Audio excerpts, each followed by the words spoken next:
Carrego a pesada carga do sentimento de inutilidade.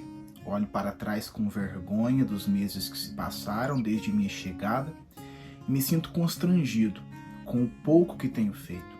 Sei que quero trabalhar e, contudo, o que fiz parece tão infrutífero.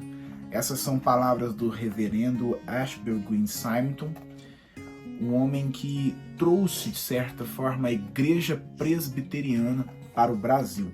E hoje eu estou aqui para indicar para vocês esse livro da editora Cultura Cristã, um livro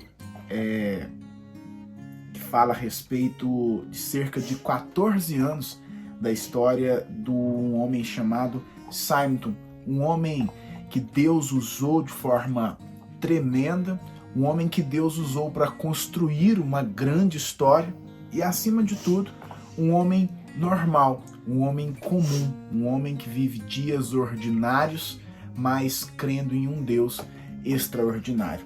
Esse livro, O Diário de Simonton, ele é muito fiel ao que de fato é o seu título, porque é um diário. A gente vai perceber na leitura corrente do livro, você que tiver oportunidade de fazer leitura, aqui nas mais de 200 páginas que o livro traz, e não se assuste, são 200 páginas, mas você vai conseguir fazer uma leitura muito fluida, uma leitura muito rápida, porque realmente é um livro que conta a sua vida pessoal.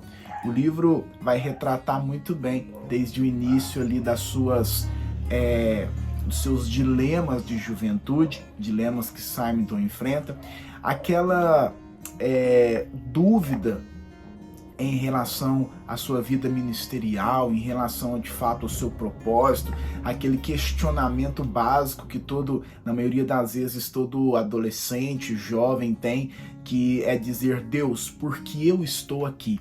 E a gente vê essas dúvidas de vocação de Simonton e a gente percebe que aos poucos Simonton vai descobrindo um pouco mais sobre Deus na sua história e Deus vai o dando uma identidade cada vez mais firmada nesse Deus que se revelou a ele.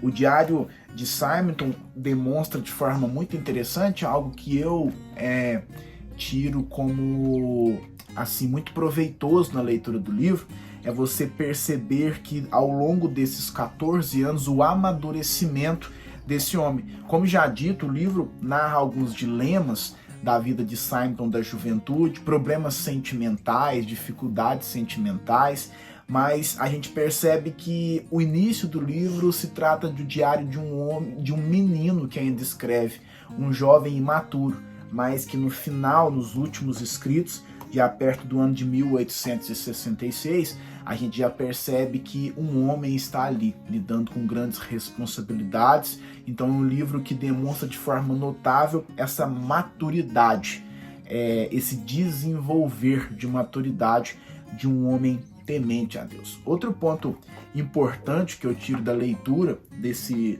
diário do Simonton é o fato de Simonton ser um homem que participou de uma obra extraordinária e grandiosa de Deus.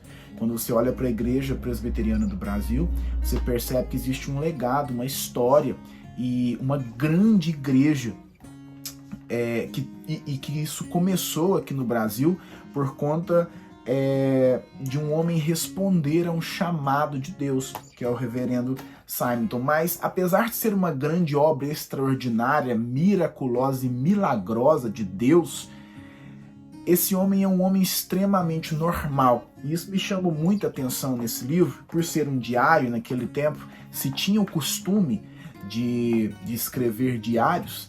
Então ele trata das suas fraquezas, ele trata dos seus dilemas, ele trata dos seus questionamentos, ele trata da sua vida cotidiana normal. Simonton, ele nasceu em 1833, no dia 20 de janeiro, na Pensilvânia, e ele se formou em Princeton, sua primeira formação, em 1852. Ali ele passou no estado de Mississippi 2 anos sendo professor, e a gente percebe no livro, é só a partir ali de aproximadamente depois da página 90 que a gente vai perceber de fato a ideia ministerial fazer parte da vida de Simonton, mas e antes disso a gente vê um homem comum trabalhando, vivendo a sua vida.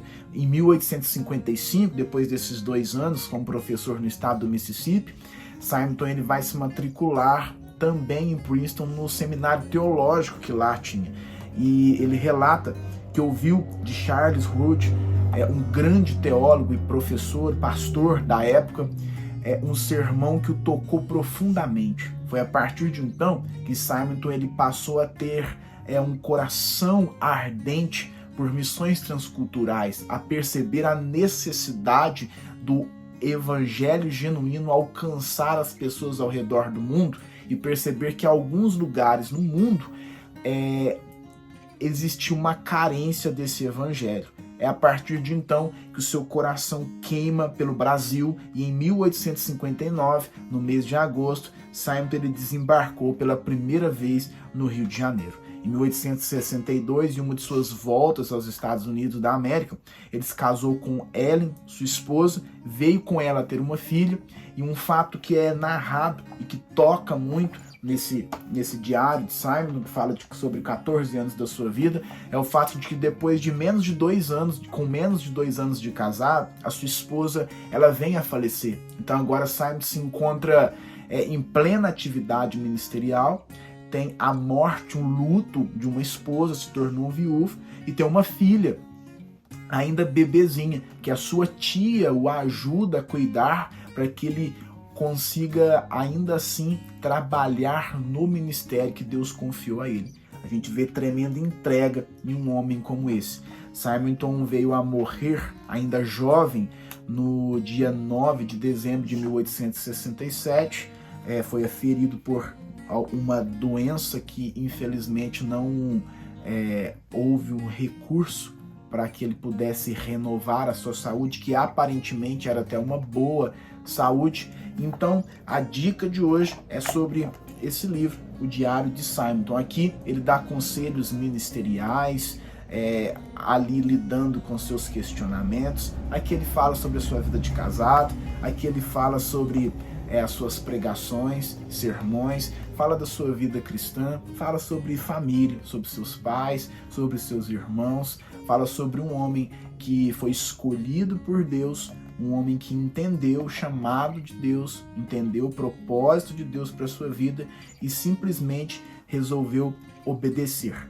Talvez na página, uma das páginas que tem aqui adiante, eu quero encontrar aqui, tenha uma das partes que eu mais gostei, e eu quero encerrar com ela, onde Simonton ele diz assim: e agora, revendo minha vida e o progresso que fiz na vida espiritual, embora possa lembrar tanta coisa, contudo, muito há em mim que prova a fraqueza do princípio de minha fé. Se é que posso dizer com certeza que possuo a fé salvadora que o Evangelho exige. Cedi a algumas tentações, o que prova como é poderosa minha inclinação para o pecado, e quão pouco às vezes posso ser influenciado pelo temor a Deus ou pelo amor de Cristo.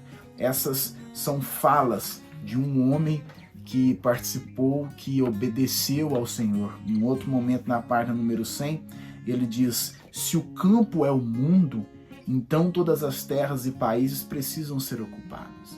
E a recusa de alguns em ir para os lugares menos promissores somente torna esse dever mais imperativo para outros.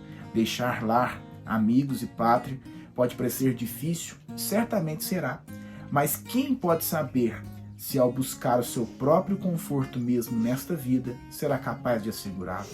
Aquele que quiser salvar a sua vida, perdê-la. Só há segurança na submissão completa aos propósitos de Deus. Sob sua guarda, o lugar de perigo é seguro. Sem sua presença, não há segurança. Resumidamente, a história de um homem, 14 anos da história de um homem que encontrou como segurança a presença de Deus, que encontrou como conforto viver a completa submissão ao Deus que o chamou. Espero ter te ajudado. Dê esse livro, vai te encorajar muito e te inspirar. Deus abençoe sua vida.